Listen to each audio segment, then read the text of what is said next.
Habíamos advertido en el video anterior, este fue un tiempo de nacimiento de nuevas órdenes religiosas, ¿no?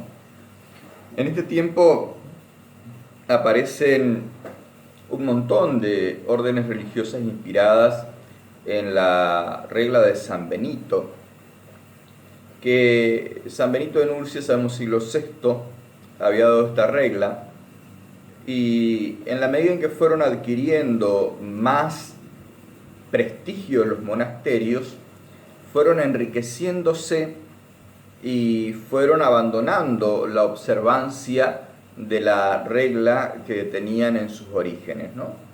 Entonces cada tanto se daba una reforma. Un grupo de monjes que querían volver a vivir la regla primigenia de San Benito, y entonces así aparecen los cluniacenses, que es lo de Cluny, aquella famosa abadía de Cluny de la que hablamos en el influjo de lo que fue el Papa Gregorio Magno, etcétera, ¿no? Y todos los papas alemanes. Bueno, los cluniacenses, Cluny, fue una congregación propia que también surgió de esta reforma, estas ansias de reforma. Es el tiempo en que nacen los cistercenses, en que aparecen también los cartujos con San Bruno. Ellos es una regla que un poco se distingue de la benedictina, es una regla más de ermitaños.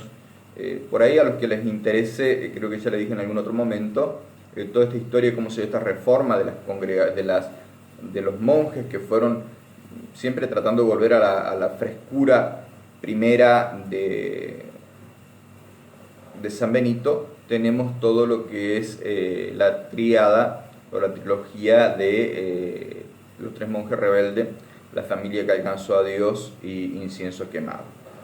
También después hay otro grupo de congregaciones nuevas que surgen, que van a surgir de la mano de la regla de San Agustín, como son los canónigos regulares y los premonstratenses. Hay que tener en cuenta que muchas veces muchas congregaciones de las que vamos a nombrar desaparecieron fruto de la violencia religiosa en distintos momentos de la historia. Por ejemplo, la Revolución Francesa hizo desaparecer varias congregaciones religiosas, pero eso es otro tema, ¿no? También en este tiempo van a aparecer las órdenes militares. Uno puede decir, bueno, ¿cómo puede ser que sea un monje soldado? Bueno, sí, esos eran los soldados, esos eran los cruzados, o los hermanos hospitalarios, etcétera, ¿no? Los caballeros de San Juan, los templarios, los caballeros teutónicos, la orden de Calatrava, la orden de Santiago, la orden de Montesa, la orden de San Benito de Avis, la orden de Cristo, eran monjes soldados. Muchas de estas congregaciones tenían, no muchas, todas, el objetivo de por qué eran soldados, para defender los peregrinos a Tierra Santa, ¿no? Y para defender los santos lugares.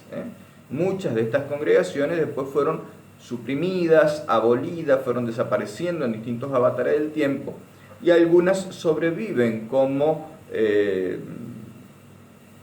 asociaciones laicas, como congregaciones de laicos que se dedican a la beneficencia.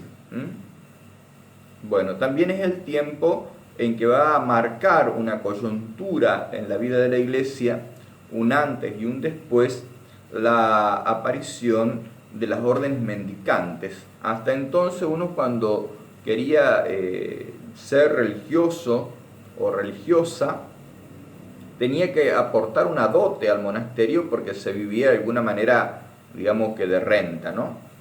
Sin embargo, aparecen las órdenes mendicantes con San Francisco de Asís, Santo Domingo de Guzmán, y también con el tema de los carmelitas, ¿no?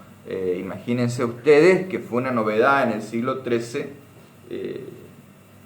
que le costó discernir a la Iglesia, y por eso costó que en su momento se le aprobara a San Francisco de Asís y a Santo Domingo de Guzmán. Ahí aparece el famoso sueño al Papa de esos dos hombrecitos que sostenían a la Iglesia. Bueno, no voy a entrar en anécdotas.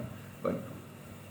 Y estas nuevas órdenes religiosas tienen un carisma apostólico, ¿no? Hasta entonces las órdenes religiosas eran contemplativas, eran monjes que abandonaban el mundo. ¿Se acuerdan ustedes allá de las primeras clases, que era la fuga del mundo, buscar el martirio blanco, después de haber terminado el martirio cruento que era propio de los cristianos de los primeros siglos? Entonces aparecen las congregaciones religiosas. Bueno, ahora toma la vida religiosa una nueva impronta, que es esta impronta de la evangelización, ¿no? Van a aparecer también los mercedarios, los servitas, los trinitarios, y que muchos de esos nombres nosotros lo vamos a ver muy presente en la evangelización de Latinoamérica y de Argentina, ¿no?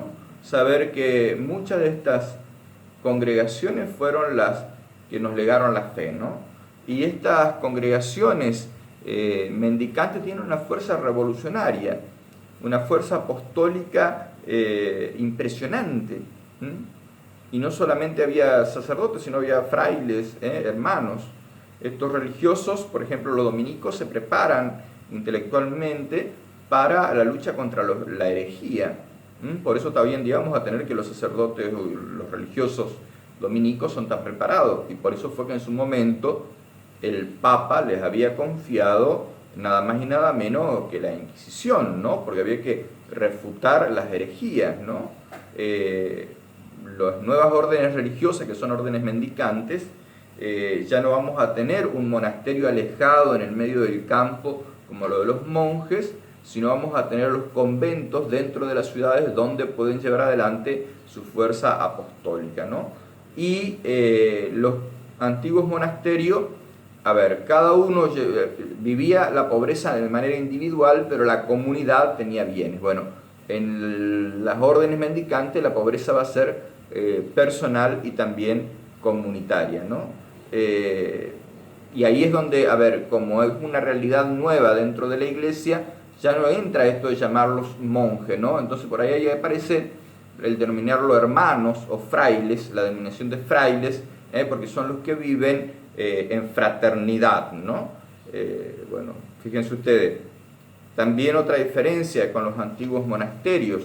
Los antiguos monasterios formaban confederaciones de monasterios, pero cada uno conservaba su autonomía. Sin embargo, los nuevos, estas nuevas congregaciones religiosas, van a responder todas a un superior general que tiene el nombre de o ministro o general, o depende de la impronta que le haya dado su fundador, ¿no? Y este general superior de todo el mundo de la nueva congregación religiosa va a depender exclusivamente del Papa, ¿no?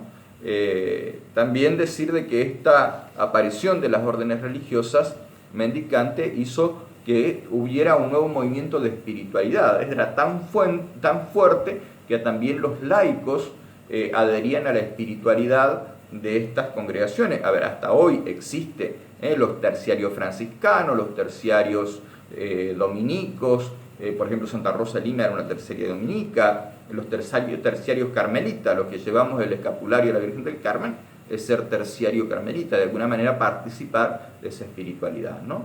Así que una fuerza revolucionaria en lo espiritual que llega hasta nuestros días. En el próximo video vamos a ver todo lo que implicó la educación y la ciencia eclesiástica durante la Edad Media. Hasta la próxima.